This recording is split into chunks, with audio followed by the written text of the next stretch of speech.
You been well? I've been well. And I'm so happy you quit drinking. You are?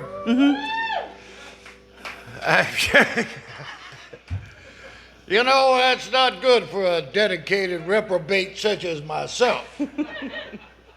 And where's Miss Virginia at? She's around here somewhere. She's at the gate. Her and her buddy, what chord is that? Shoot. The lady from the Shave Funk. Love her dearly. She told me one time, she said, you know, you are a star-cursed malcontent and obviously a dedicated reprobate. I'd have to agree. Well, you know, I only knew about 4 words in that whole sentence. And so I had to go home and look them up. I was quite surprised. You know, that's like one time I joined AA for a while. And that's a short story, but it plays into this. And there's a line in there somewhere where you have to read the stuff, and it says, for that I am responsible. So I always emphasize that because I'd been sober like 2 months. And I was doing good, man. And my sponsor come up to me and he goes, you know, you need to stop saying that with such emphasis. I said, well, no, I am responsible for that. He goes, you're not responsible for crap. He says, you look at your life. And I'm going, oh, yeah, you're right. As soon as I get that bench warrant took care of, I'm going to straighten up. So anyway, he said, go home. You know, your sponsor is supposed to help you out some. And this guy did. He helped me out immensely. His name was Dick Abels. I loved the man dearly. He was an arms dealer. Nonetheless, he told me, he says, go look up the word responsible. I said, okay, man, you know, you guys know everything, you old guys. So I go to, and I have this dictionary I've carried around with me forever. Damn thing weighs 8 pounds.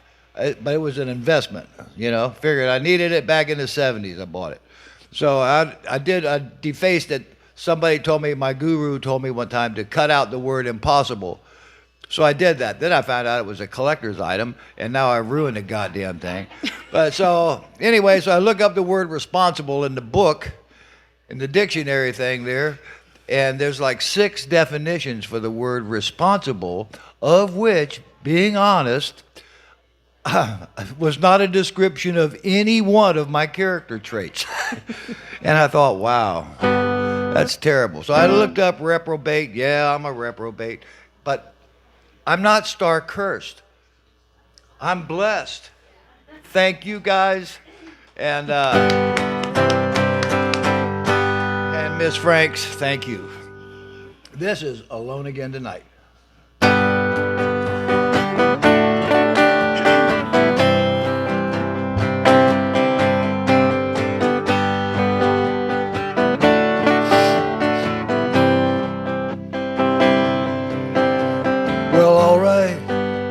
Maybe tonight I'll admit that I've messed up my life and I've screwed up every good thing that's ever come my way. And I'll admit that I've been wrong a lot more than I've been right. But nonetheless, here I am, alone again tonight. I'm alone again tonight. I'm alone again tonight. Yes, here I am, alone again tonight.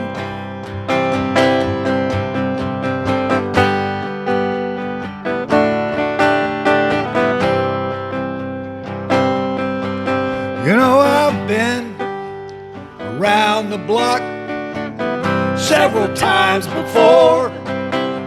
Sometimes love's like paradise, sometimes it's just like war. And sometimes love's the strangest thing, the strangest part of life. Oh, but nonetheless, here I am, alone again tonight. I'm alone again tonight.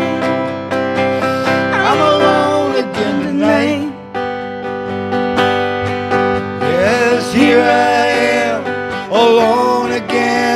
night. Oh, and I know in this crowded bar I do not appear alone. And I've got friends here and a lover sometimes waits for me at home. It's the strangest kind of feeling. It's been with me all my life. And nonetheless, here I am, alone again tonight. I'm alone again tonight. I'm alone again tonight. Yes, here I am, alone again tonight.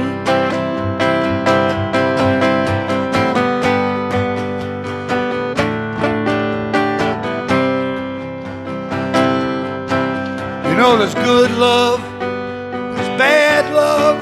Sometimes there's not no love at all.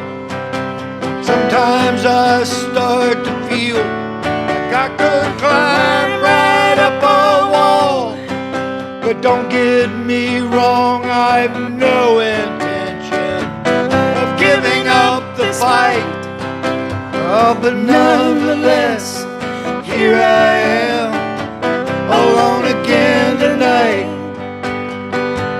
I'm alone again tonight. I'm alone again tonight.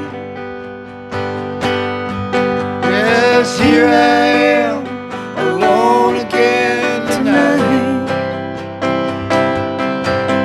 Yes, here I am, alone again tonight.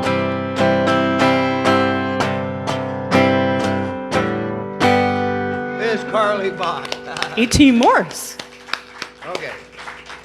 So I take it from your staying here with all your clothes on, you're probably ready to sing one more song? Sure. Very good. I have to ask, sometimes I ask women just exactly what are you doing standing there? You know, usually they're waiting for There are some songs, though, I'd rather get down. Uh-huh. So I'm not sure which one you're going to sing. But I'm going to sing a song. Do you know who died recently? Did you know Captain Carl? Pegleg Carl? Yes. He died Oh. last week. Hung himself in a Mississippi jail. Wow. I thought, damn. Got to be more to that story. Well, I found out there was, but I'm not going to tell you because I only got 7 minutes left. You didn't know Captain Carl. I did. Didn't you come down to the Keys? No. Okay, but you knew Carl, knew of him. But anyway, wonderful fella. I bought his Cadillac, 1977 Cadillac Eldorado convertible. It'll be here in March. It's at a car shop now. I figured it could rust there just as good as it could in my wife's house. And I didn't need the grief. I thought I'd give a guy $1,000 just to not hear her go, "What are you going to do with a goddamn Cadillac? Look at that thing." It's a Cadillac, man. I don't have a song about Cadillacs. No, but I do got a song about people that got everything they need and more. And this is the Bob McIntosh Blues, which is also called... I forget what it's called. Everything but love. Everything but love, yeah. Forgot to take my Geritol or something. I got to get on something like that.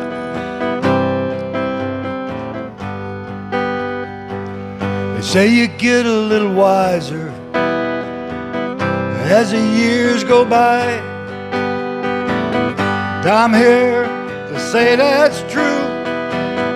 Let me tell you why. I once had a lover who was my best friend. She made my life complete. But I traded her for this bar stool and several fantasies. I got everything, everything but love. And every night I I wish upon every star in the sky above for one more chance at real romance. That's what I'm dreaming of, and I'll never let it slip away again. I got everything but love. I haven't got rich yet, but I'm not doing bad. I got a little house, steady job, and more friends than I've ever had. But at closing time, when I go home, I usually go alone. And if I had true love's number, I sure would telephone. 'Cause I got everything, everything but love. And every night I wish upon every star in the sky above for one more chance at real romance. Hell, that's what I'm dreaming of, and I'll never let it slip away again. I've got everything but love, and I'll never let it slip away again. I got everything but love. Oh, thank you guys. And Miss Carly Bach. I'm thinking of turning over a new leaf. Well, turning over a leaf anyway. Well, actually, it was a bud, and I ground it up. What? Yeah, there you go. I was going to play this song for my cousin, Low Dog. And this is a song, if you ever play it at a folk festival, this is why, never write an anatomically correct song and take it to a folk festival. Because you never know how many kiddies are going to be in the audience. And once you say the word penis, even though it's not a curse or slang word, you notice the ears start perking up pretty quickly. Then when you get to vagina, oh, the jaw drops.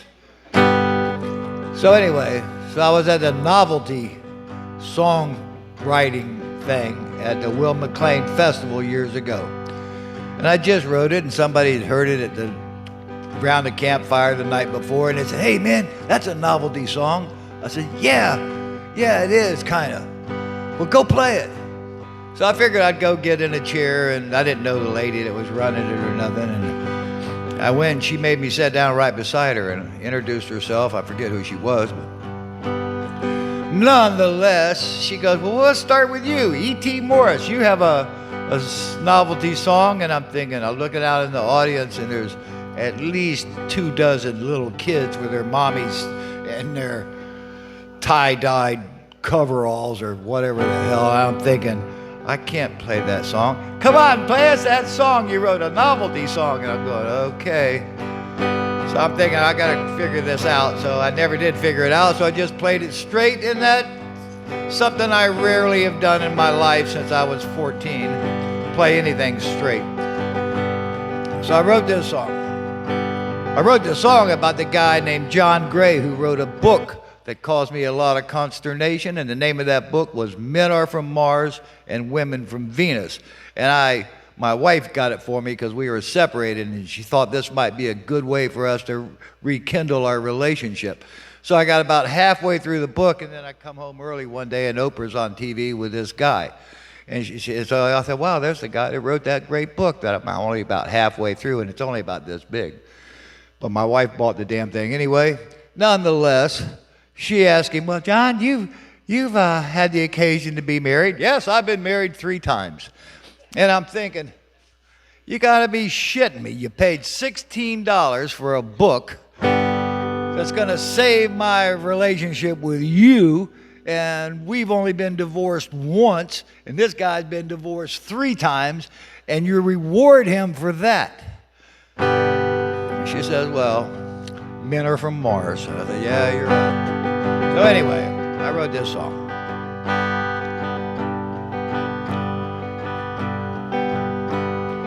Men are from Mars, and women from Venus. Men want vagina, and women want penis. And to understand that, you need not be a genius. You've just got to have a TV.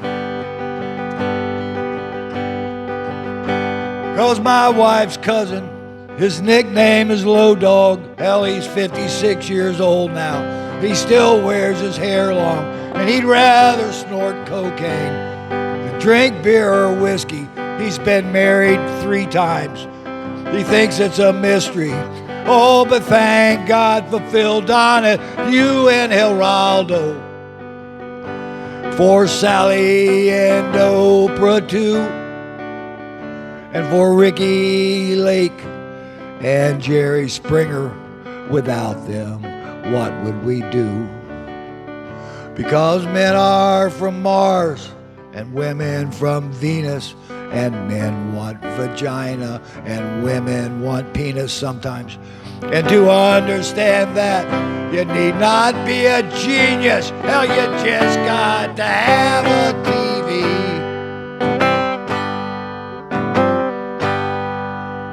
Thank you, guys.